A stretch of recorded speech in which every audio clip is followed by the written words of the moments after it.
Good morning to all of you. I hope that you are all doing well. This is me, Sujath. Okay. Economic growth and economic development paradox. This paradox I was talking about. Growth aitundi కానీ development మాత్రం అవ్వట్లేదు మన కంట్రీలో. ఎందుకు? అది మనం చూడాలి. దాని గురించి వేరియస్ ఆస్పెక్ట్స్, డిటర్మినెంట్స్ అవన్నీ నేర్చుకోవాలి. Economic growth is possible without development అని మనం ప్రూవ్ చేసుకున్నాం. అంటే వరల్డ్ మొత్తం ఎకనామిక్ గ్రోత్ వల్ల ఎకనామిక్ డెవలప్మెంట్ అవుతుందని ప్రూవ్ చేసుకుంటే మనం ఉల్టా ప్రూవ్ చేసుకున్నాం. ఎకనామిక్ గ్రోత్ వల్ల ఎకనామిక్ డెవలప్మెంట్ కూడా అవ్వదని. Okay, so economic growth is possible without development and like many others Indian economy also presents a growth development paradox. Growth ఇంకా డెవలప్మెంట్ మిస్ మ్యాచ్ అవుతుంది. పారాడాక్స్ అంటే మిస్ మ్యాచ్, ఒక విచిత్రమైన situation అనమాట మనది. Okay, Indian economy also present like many other రాసింది కదా. Like many other అంటే యుఎస్, యూకే, కెనడా అలాంటి కంట్రీస్ కాదు. లైక్ మెనీ అదర్స్ అంటే India, Pakistan, Bangladesh, Brazil, Argentina, ఈ పక్క డెవలపింగ్ కంట్రీస్ ఉన్నాయి కదా, వాళ్ళకు కూడా అదే జరిగింది. ఓకే, మనలాగా వాళ్ళ దగ్గర కూడా ఎకనామిక్ గ్రోత్ అయింది కానీ ఎకనామిక్ డెవలప్మెంట్ అవ్వలేదు. Right. So economic growth is possible without development and like many others, Indian economy also presents a growth development paradox. Growth development paradox. Since 1992 నుంచి, since 1992 average growth rate చూడండి, average growth rate of India has been above 6% అండి. above 6%. అంత మంచిగా మనం grow అయినాం since 1990s.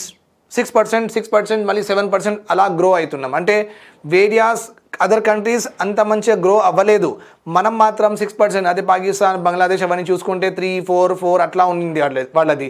Developing కంట్రీస్లో మనం ఒక మంచి పొజిషన్ అనమాట గ్రోత్లో. సో మన economic growth on N average after 1990s యావరేజ్గా 6% గ్రోత్ రేట్ అయింది. ఓకే, అందరు ఏమనుకున్నారు, ఆల్ ది కంట్రీస్ ఏమనుకున్నారంటే మనం ఒక పెద్ద పవర్ హౌస్ అవుతాం, ఒక పెద్ద ప్రొడక్షన్ జెయింట్ లాగా మనం తయారవుతాం దునియాలో మొత్తం అని అట్లా అనుకున్నాం. Okay, the world has thought that India is going to be A emerging economic power house. Economic powerhouse అంటే ఏంటి అంటే ఇండియా నుంచి చాలా ఎక్స్పోర్ట్స్ అందరికీ కావాల్సి వస్తుంది ఒక రోజు. ఓకే, ఎకనామిక్ పవర్ హౌస్ అంటే ఇండియాలో productions will be so much that many countries will want their goods and services అనమాట. Economic powerhouse. India will become a bigger player of supplier of various goods and services across the world అని అందరూ అనుకున్నాం. And India ఒక ప్రాపర్గా resilient కూడా చూపించింది. 2008లో recession వచ్చింది కదా. 2008లో doctor Manmohan Singh, the former prime minister of our country, was the prime minister. So ఆయన ఉన్నప్పుడు 2008లో ఒక క్రైసిస్ వచ్చింది, సబ్ ప్రైమ్ క్రైసిస్. అంటే ఇన్వెస్ట్మెంట్స్ ఏం రావట్లేదు కంట్రీస్లో, ప్రొడక్షన్ ఎక్కువ ఏం జరగట్లేదు, మొత్తం డిమాండ్ మొత్తం తక్కువ అయిపోయినాయి. So there is like loss of employment అవుతుంది, and loss of quality of life అవుతుంది. ఇవన్నీ అయినాయి అనమాట 2008లో దునియాలో మొత్తం. కానీ ఇండియా మీద ఆ రెసెషన్ ఎఫెక్ట్ పడలేదు.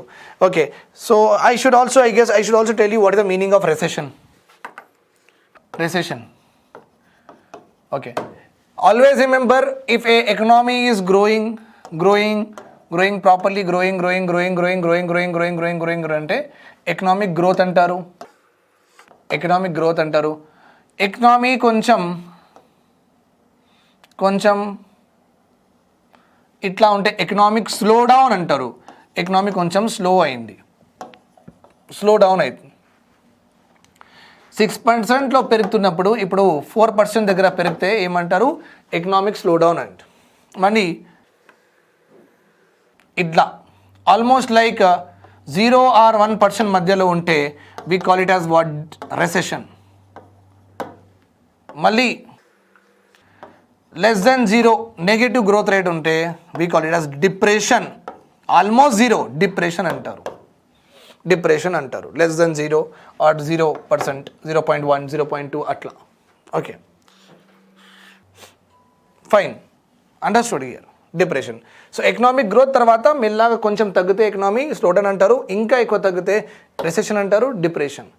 ఓకే, నా ఇక్కడ ఏమవుతుందంటే జనరల్గా okay, majorly in this 2 categories, ఈ 2 కేటగిరీస్లో రెసెషన్లో డిప్రెషన్లో జనరల్గా ఏమవుతుందంటే ఓకే, గ్రోత్, ఎకనామిక్ గ్రోత్ అంటే production of goods and services decrease drastically.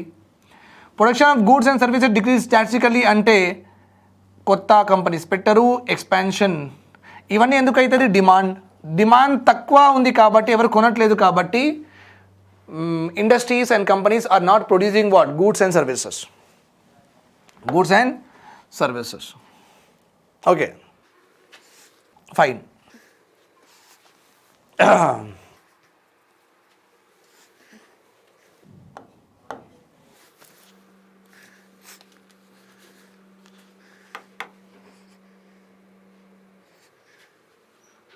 Goods and services demand decrease అవుతుంది. మరి డిమాండ్ డిక్రీజ్ అయితే ఆబ్వియస్లీ కొత్త కంపెనీస్ ఏం పెట్టరు, అన్ఎంప్లాయ్మెంట్ అవుతుంది. అన్ఎంప్లాయ్మెంట్ ఎక్కువ అయితే కంట్రీలో ఏమవుతుంది? పావర్టీ అయిపోతుంది.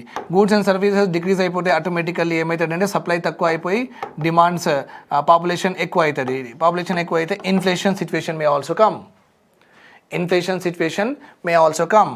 Okay, this is different. ఇది 2 వేరే కంటెక్స్ట్లో మాట్లాడుతున్నా నేను, మీరు 2కి క్లబ్ చేయకండి. Okay, fine.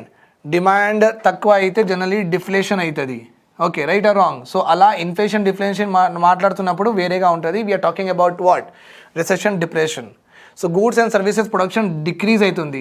ఎందుకు అంటే డిమాండ్ డిక్రీజ్ అంటే మళ్ళీ గూడ్స్ అండ్ సర్వీసెస్ డిక్రీజ్ అయితే పాపులేషన్ వల్ల, ఇక్కడ పాపులేషన్ ఎక్కువ ఉంది కాబట్టి ఏమైందంటే చాలామంది అడుగుతున్నప్పుడు ఇన్ఫ్లేషన్.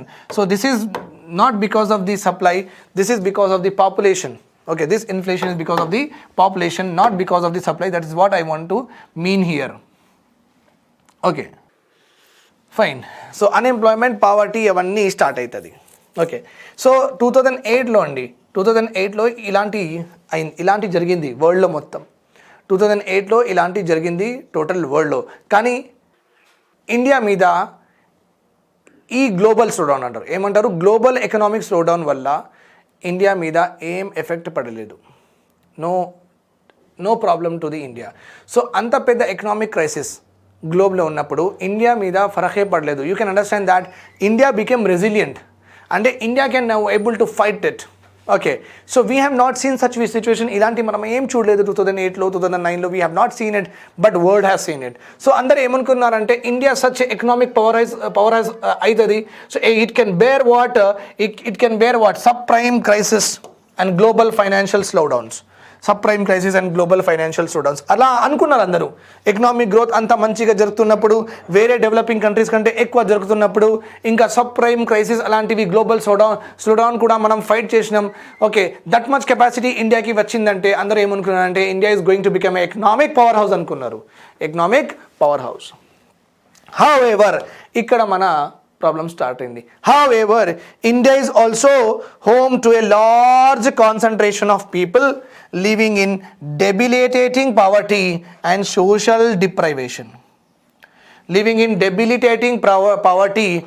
social deprivation.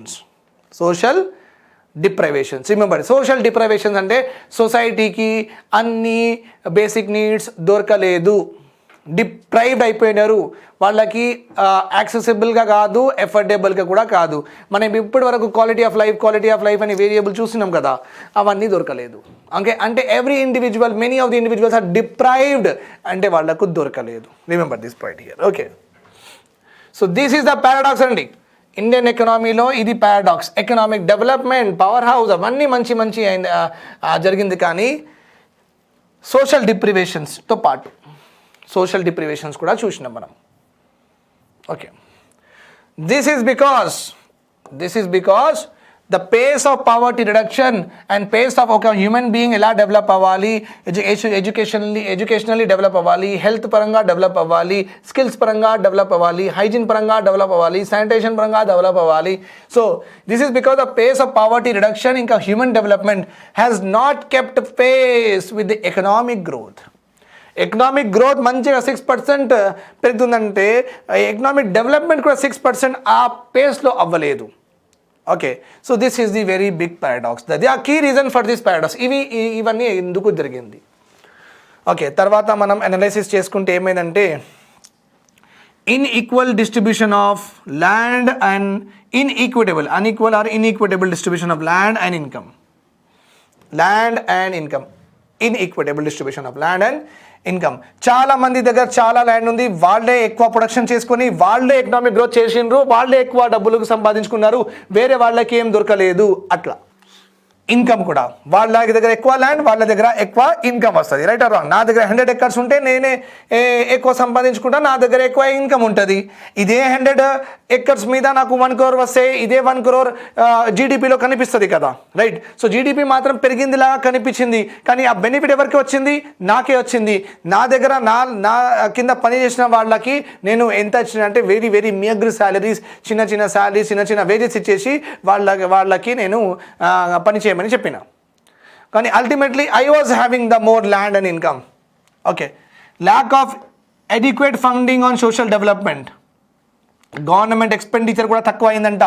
అంత ఎకనామిక్ గ్రోత్ అవుతున్నప్పుడు సోషల్ ఎక్స్పెండిచర్ ఎక్కువ చేయాలి కదా, పబ్లిక్ ఎక్స్పెండిచర్ ఎక్కువ చేయాలి కదా, గవర్నమెంట్ ఎక్కువ స్కూల్స్ కట్టాలి కదా, గవర్నమెంట్ ఎక్కువ స్కీమ్స్ నడిపించాలి కదా, గవర్నమెంట్ ఎక్కువ అన్ఎంప్లాయ్మెంట్ స్కీమ్స్ నడిపించాలి కదా, మరి గవర్నమెంట్ స్కిల్ ఎడ్యుకేషన్ అవన్నీ గవర్నమెంట్ ఇవ్వాలి కదా. కానీ ఆ టైంలో కూడా గవర్నమెంట్ ఎక్స్పెండిచర్స్ సోషల్ డెవలప్మెంట్ మీద తక్కువ. ఎందుకంటే మీరు ఆలోచించుకోండి, we have already learned. Okay, can you please recollect that first 5 year ప్లాన్లో అగ్రికల్చర్కి ఇంపార్టెన్స్ ఇచ్చినాం, సెకండ్ 5 year ప్లాన్లో ఇండస్ట్రియలైజేషన్కి ఇంపార్టెన్స్ ఇచ్చినాం, థర్డ్ 5 year ప్లాన్లో economic growth and self Reliance అన్నాం. అట్లా చేసి 6th or 7th 5 year ప్లాన్లో మనం ఏం చేసినాం? 6th or 7th 5 year ప్లాన్లో హ్యూమన్ డెవలప్మెంట్కి ఇంపార్టెన్స్ మనం ఒక 7th 8th ఏదో ప్లాన్లో ఇచ్చినాం. హ్యూమన్ డెవలప్మెంట్ అంటే ఎడ్యుకేషన్, అంటే ఎలక్ట్రిసిటీ, అంటే స్కిల్స్, ఇవన్నీ మనం లాస్ట్ ప్లాన్లో. So you can understand that government willingness to do expenditure on social and human development was not the priority during the 5 year plans. That could be one of the reason.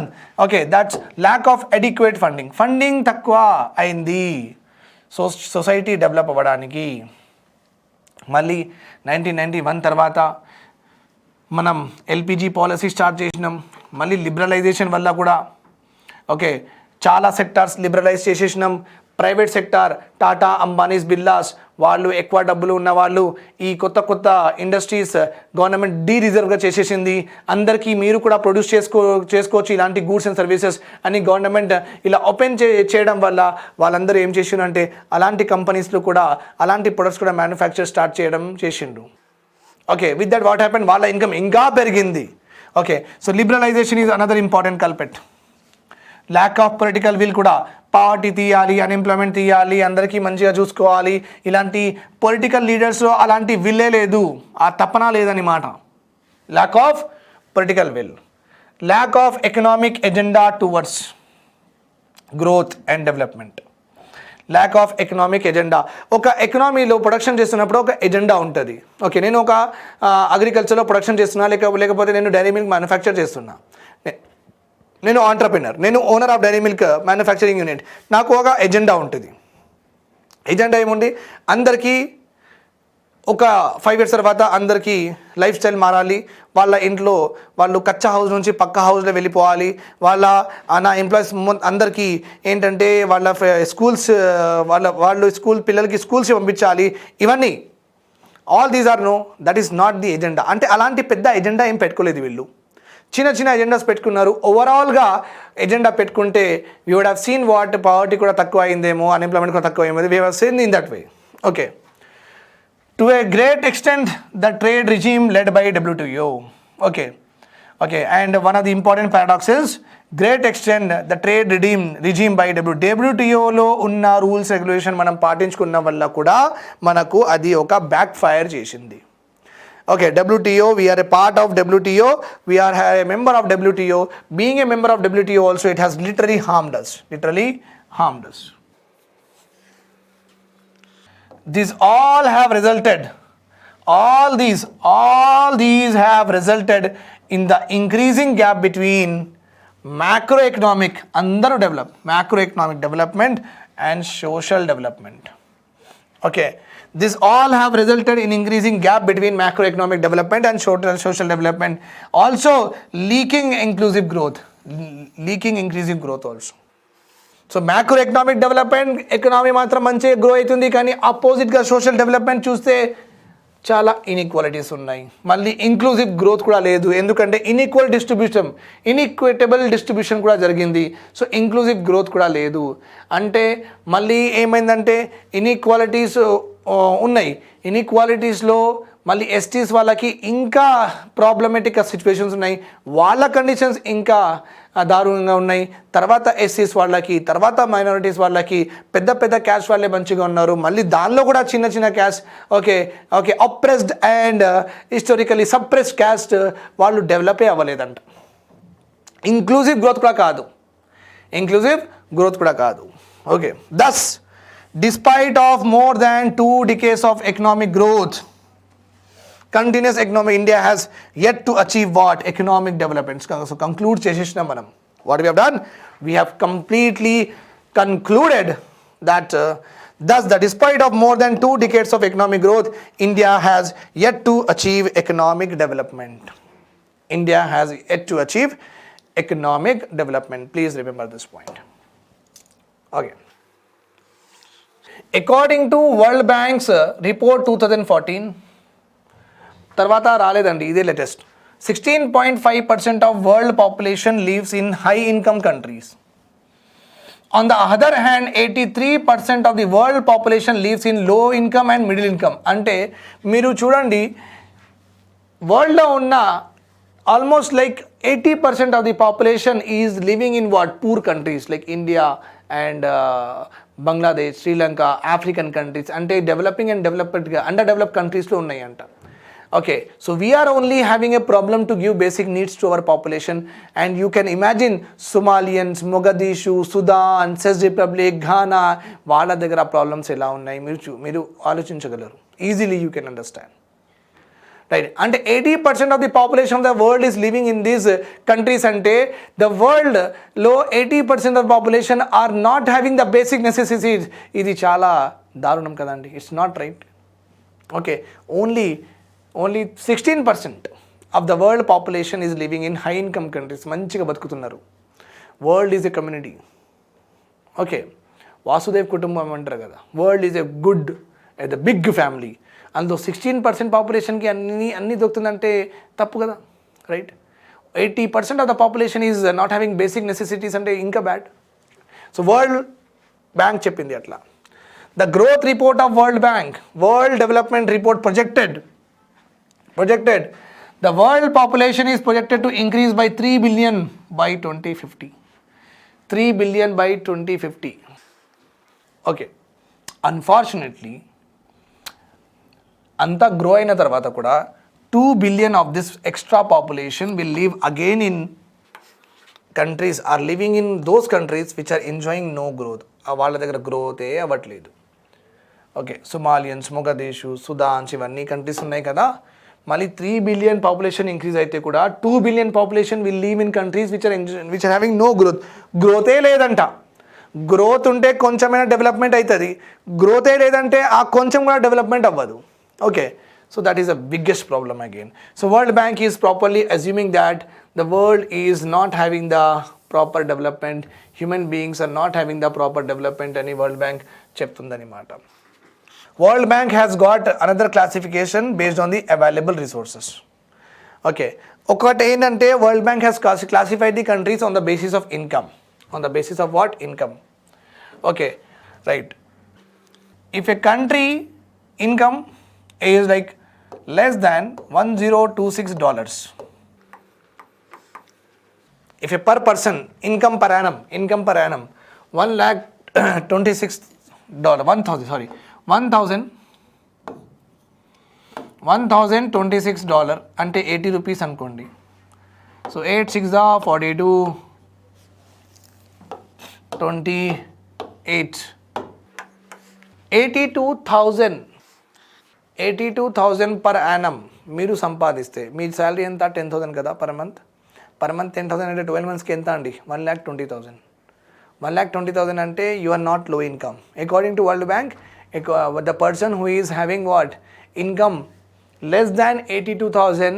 Okay, అంటే per capita income of the country, మన India ఉంది కదా, India కూడా per capital income కొంచెం మంచిగా ఉంది. మన ఇండియాలో మొత్తం డబ్బులు మనం సమ్ చేసుకుంటే అంటే నేషనల్ ఇన్కమ్ అంటారు. ఇఫ్ ఈ some the total money that is circulating, that is there with us, if the government calculate it, that is called as national income. Okay, income method or expenditure method ఏదైనా method తీసుకోండి. So national ఇన్కమ్లో మొత్తం డబ్బులు ఎంత జమ అయింది మన ఇండియాలో అది మొత్తం తీసుకొని యాడ్ చేసుకున్న తర్వాత బై పాపులేషన్ ఎంతమంది ఉన్నారు, ఇది మొత్తం అందరిది కదా, ఈ నేషనల్ ఇన్కమ్ అందరిది కాబట్టి అందరికీ ఆన్ అన్ యావరేజ్ ఎంత వచ్చిందంటే మనది 1,35,000 ఉంది, 1,37,000 అట్లా ఉంది, 1,37,000. So that's why India does not belong to this low income category. ఒకప్పుడు మనం ఉన్నాం కానీ ఇప్పుడు మనం లేదు. ఓకే, వీఆర్ ఇన్ మన పర్ క్యాపిటల్ ఇన్కమ్ ఎంత 1,35,000. కానీ ఈ పర్ క్యాపిటల్ ఇన్కమ్ కూడా ఓవరాల్ ఇండియాది. దీనిలో ఇంకా మీకు ఒక సర్ప్రైజింగ్ థింగ్ చెప్తాను నేను. ఓకే, సో ఇది per capital income is of the total nation. అదే బీహార్ది పర్ క్యాపిటల్ ఇన్కమ్ చూసుకుంటే 33,000 బీహార్ది. గోవాది చూసుకుంటే 2 lakhs, అదే తెలంగాణ చూసుకుంటే 1,40,000. సో ఇక్కడ రీజనల్ డిస్పారిటీస్ కూడా ఉంది with regard to per capital income, regional disparities. కానీ మనం అంత లోపల వెళ్ళట్లేదు. Will study that in DNC, development and చేంజ్లో ఇన్ఈక్వాలిటీస్ ఒక చాప్టర్ ఉంది Group 2లో. ఓకే, అప్పుడు చదువుతున్నప్పుడు అది చదువుకుంటాం మనం. So there I will tell you all of this things. Okay, but you can ఒక అజంప్షన్ ఇస్తున్నా, మన ఇండియాలో పర్ క్యాపిటల్ ఇన్కమ్ ఇప్పుడు మొత్తం ఇండియాది చూసుకుంటే 1,37,000 దగ్గర ఉందండి. అది కొంచెం అటు ఇటు ఉంటుంది, ఎగ్జాక్ట్ వాల్యూ అయితే ఉండవు. Understood, 1,37,000. So we don't come in to this category. కానీ పాకిస్తాన్ది ఇక్కడ వస్తుంది, ఆఫ్ఘనిస్తాన్ది ఇంకా తక్కువ వస్తుంది. So they belongs to what, low income. Okay, a country which is having the per capital income from $1,026 to $3,995.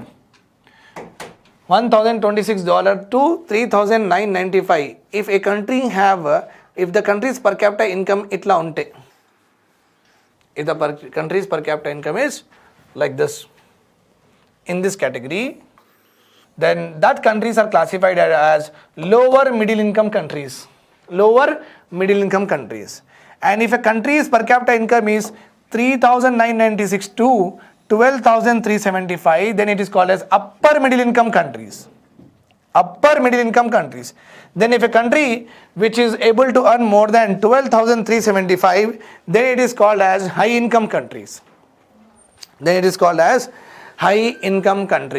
Remember this point here. Okay, ante on the basis of money, ఇది updated undandi.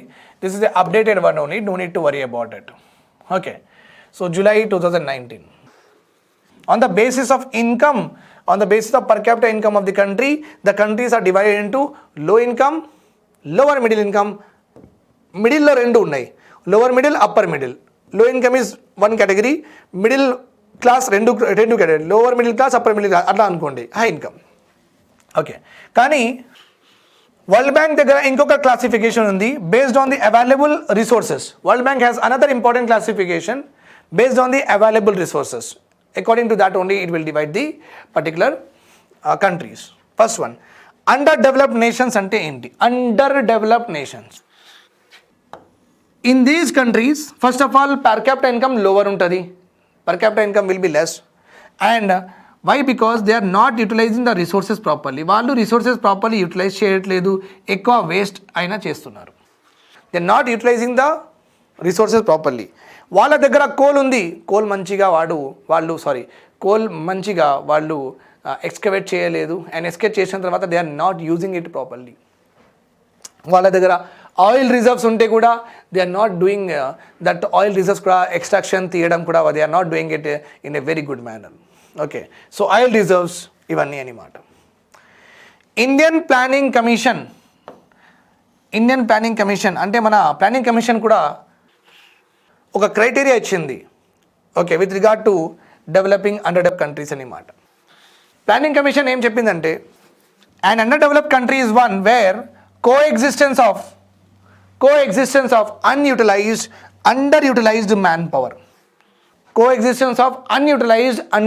manpower. చాలా మంది ఉన్నారు కానీ చాలా మంది దగ్గర జాబే లేదు.